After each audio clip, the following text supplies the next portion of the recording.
The notorious Saydnaya prison complex is pretty much emptied of any documents, said Megally. The notorious Saydnaya prison complex is pretty much emptied of any documents, despite concerns about the destruction of documents and other indications of serious crimes committed in Syria under Bashar al-Assad's rule. UN investigators said Friday that plenty of evidence remained unspoiled.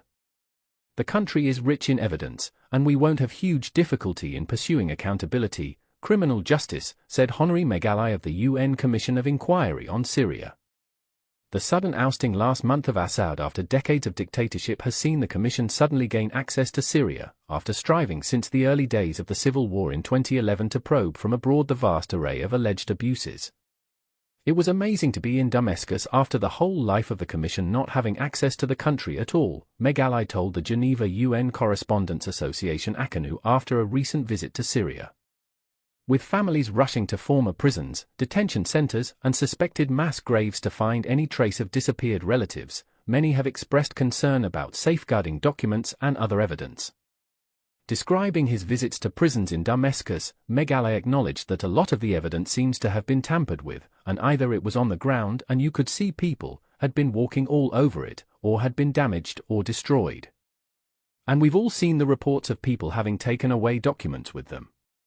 Evidence destroyed. The notorious Saydnaya prison complex, the site of extrajudicial executions, torture, and forced disappearances that epitomizes the atrocities committed against Assad's opponents, is pretty much emptied of any documents, Megally added. He also said there were clear signs of deliberate destruction of evidence, presumably by the Assad authorities before they left. During his visit, Megally said he had seen 1 or 2 places, with rooms that looked to me like they were used to deliberately burn documents. But he voiced optimism that the Syrian state under Assad was a system that probably kept duplicates if not triplicates of everything, so, even if evidence was destroyed, that may exist somewhere else. And even in places where documents had clearly been intentionally destroyed, other parts of the building were intact and filled with evidence, he said. It seemed that there's still quite a lot of evidence that's protected now, and we hope can be used in future accountability. Megally also said the careless handling of documents seen at the beginning had swiftly been brought to a halt once the calls to protect and preserve evidence went out.